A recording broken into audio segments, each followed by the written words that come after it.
It's Dave Johal once again for the Boxing Voice. Pleased to be joined with the IBF welterweight champion, Ekow Essuman. How are you, Ekow?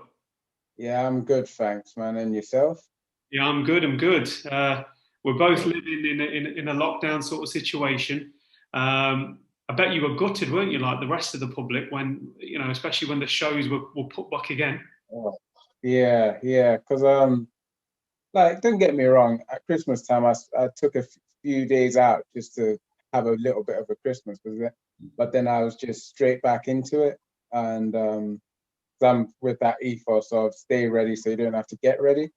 And then hearing of the lockdown, I just thought straight away, oh my gosh, shows are going to get pushed back, and obviously they have. And so the fight date has been pushed back a couple of weeks or so now. So just really, I'm just continuing as I was before, still sparring good level opposition, and just making a few changes here and there, tinkering this and that, going off my last performances. And yeah, I'm looking forward to the match. I'm actually really excited for the match because I just can't wait to get in there and yeah, let off all my pent up energy. Yeah, I mean, looking at Nottingham and Derby, it was a case of. I mean, I don't know about you, but I thought that it wasn't going to be extended. I thought it was going to be tier system because the rates were kind of dropping, weren't they? And then Yeah, to yeah. hear this happened, it was annoying to say the least. How's training been with David Avanesyan, because he's going to be out soon, isn't he, against Josh Kelly? Yeah, I was sparring him as I was saying just before Christmas. I was more or less we were sparring week on week. Every week, they'd come down to our gym. We was planning on going to their gym to just save the trip and that. And then obviously he must be frustrated because him and Josh Kelly have meant to fight for so long, and the fights just keep getting pushed back and pushed back and pushed back. So I bet they're going crazy. Well, I bet David's going crazy anyway.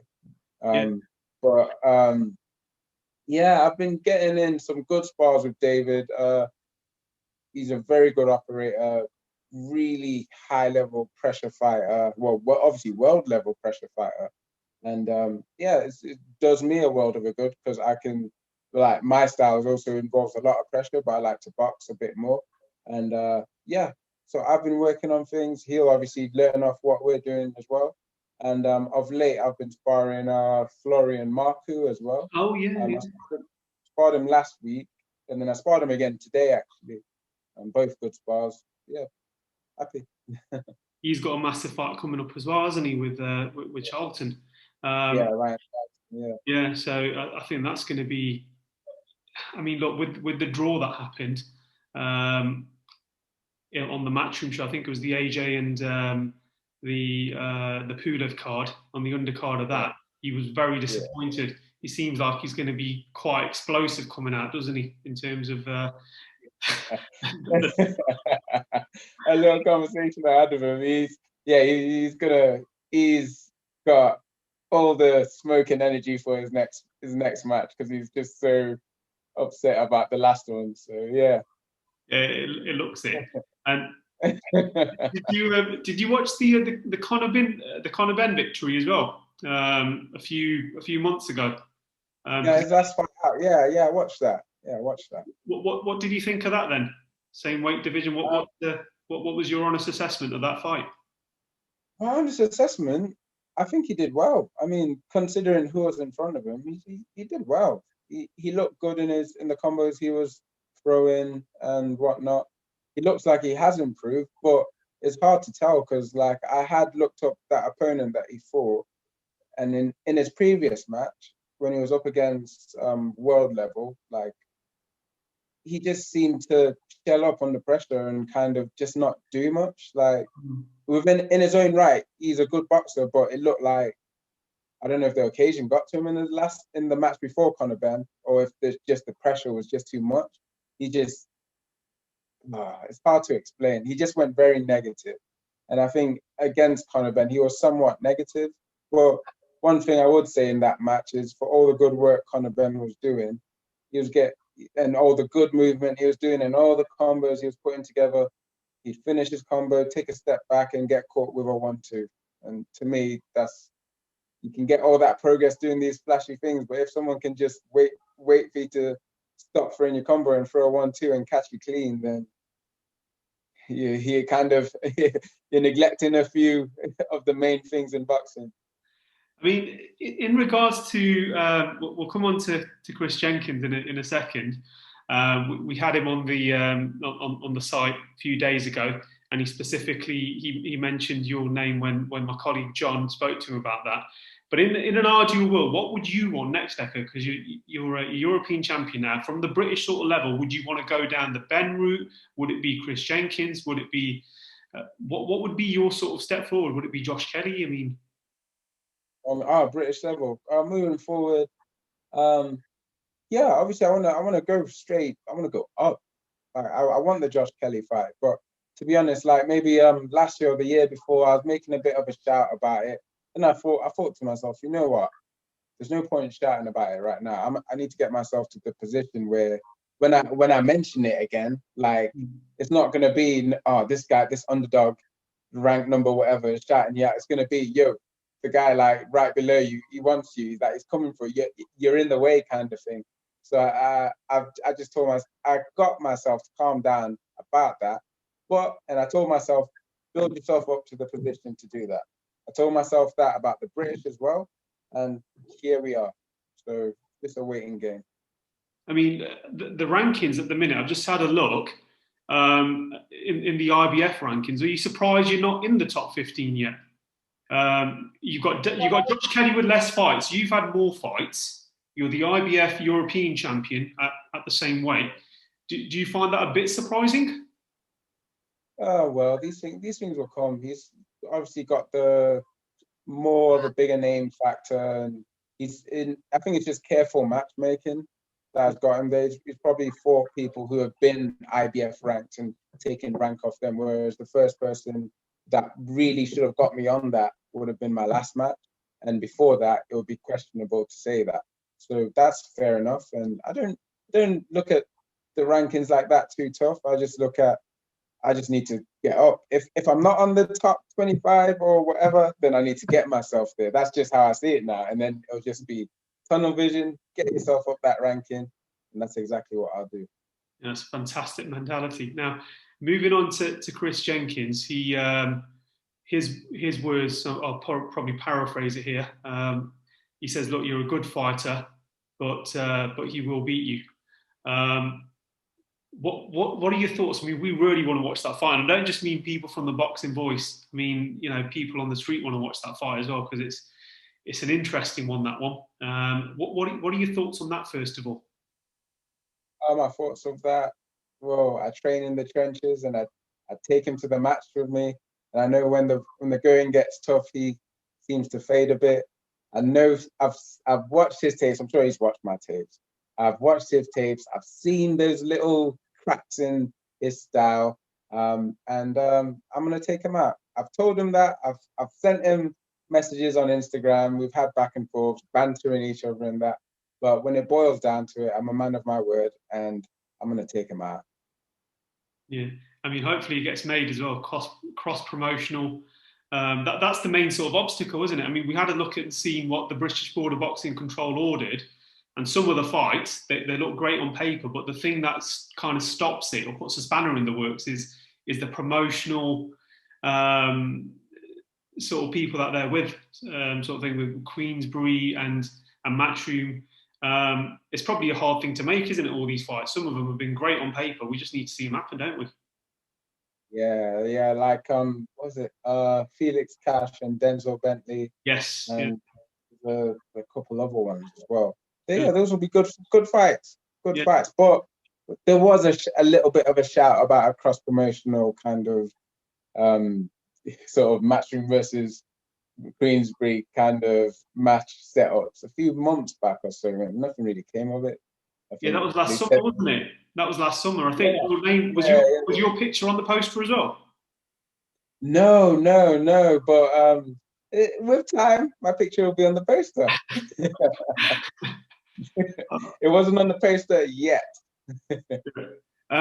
Another person who's making a somewhat comeback in a few weeks' time is Adrian Broner. Have you been keeping up to? And he could be a 4-weight world champion as well, and be a fantastic accomplishment for AB. Have you been following the journey there, and do you think it's going to happen for him? I thought he was going to mention a British boxer that was making a comeback, but I have been following Adrian Broner, and yeah, obviously coming back from a little bit of a bad place. He says he's given up living the kind of bad life for a boxer. He's back on it, and you can tell he's lost a hell of a lot of weight, and he's done it a hell of a lot faster than Maidana as well. And yeah, I mean, I wish him the best, because he's one of those boxers that, like, you watch him and you think, this guy, he's special, but it seems like he's not applying himself. So hopefully, if he's living the life and applying himself, we'll see what we should have seen of Adrian Broner. Which was the British boxer that's failed to come into my mind? I saw that Bradley Skeet was making a comeback, so I thought he was going to mention him, because I know he's been training down at Ingalls and whatnot. Oh, right, okay. I haven't. I'll be honest with you. You're the first person to tell me this one. Normally, it's me that's coming out with the news, but fantastic. You gotta know what's going on. Yeah, you gotta know what's going on in boxing. I tell you what, it's the homeschooling that's done me today. Otherwise, I would have been. Yeah, but no, that's some great news.